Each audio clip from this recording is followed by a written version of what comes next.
And we're live with William H. Murray, the InfraGard editorial, and today Bill is going to be talking about HIPAA.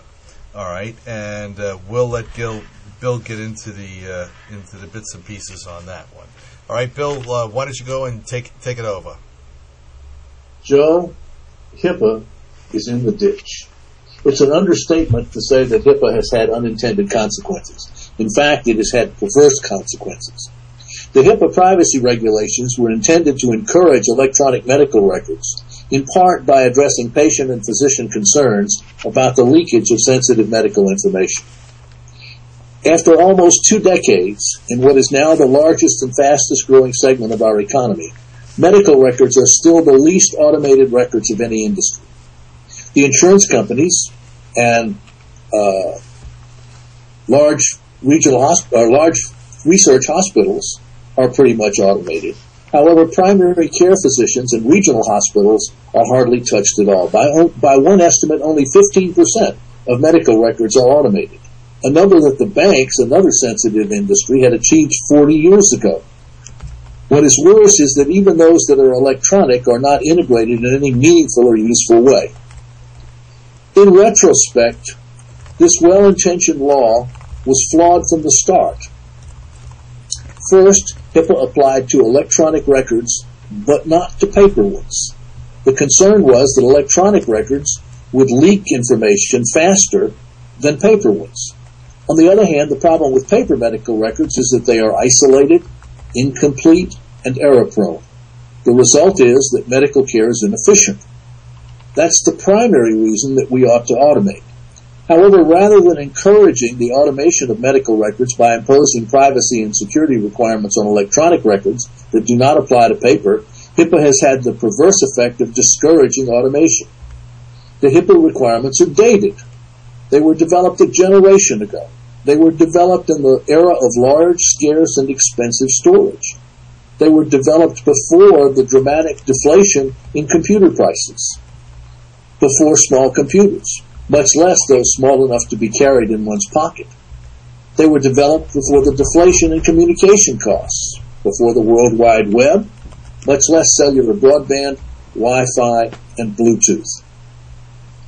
The requirements included many exceptions for the very uses of the records that most concern patients. While each of the exceptions can be justified, collectively they damage the necessary public trust and confidence. At the end of the day, if the patients and doctors do not trust the electronic system, it simply will not only will it not work, it simply won't be used. It won't even come into existence. With the best intentions, the authors made the regulations risk-based. They told the covered entities to do a risk assessment and then to behave accordingly. They did not want to be too prescriptive, and perhaps a generation ago they shouldn't have been. We didn't know then what we know now.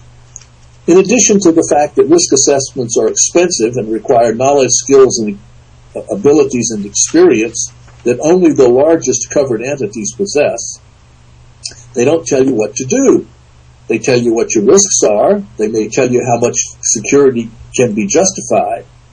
But what they do not do is tell you what security measures you ought to employ.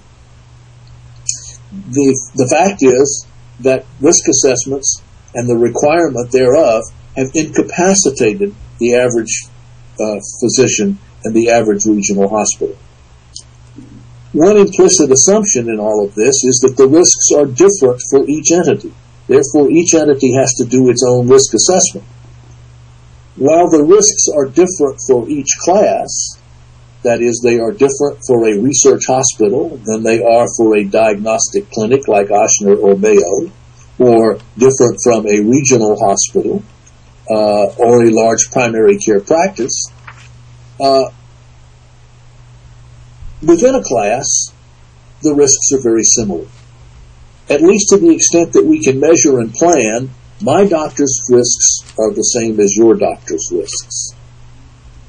We should be sharing risk assessments within a class, not replicating them across the class.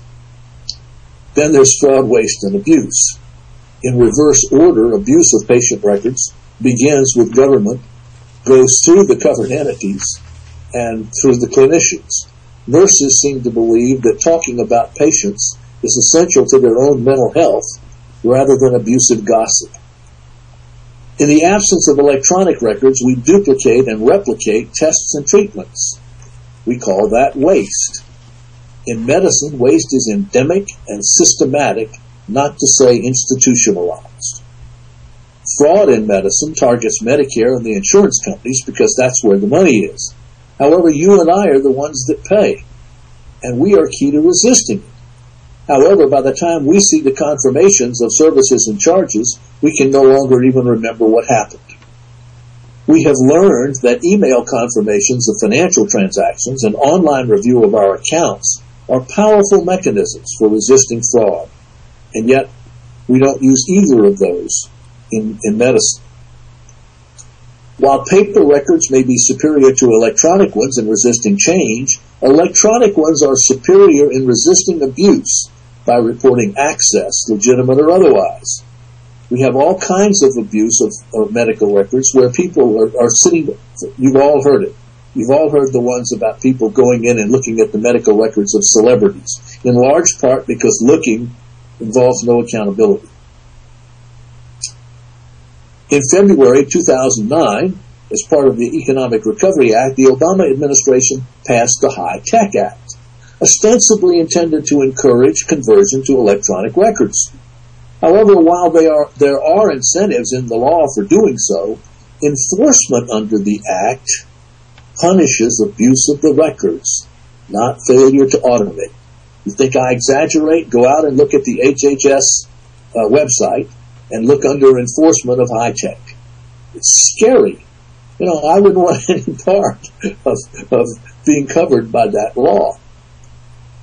Finally, there is the focus on the cost of compliance. Every physician seems to have heard the estimate that the cost of converting his medical records to electronic patient records and practice management systems is $30,000. None of them seems to have the foggiest idea of the benefits to their practice, or even the time frame that cost can be spread over.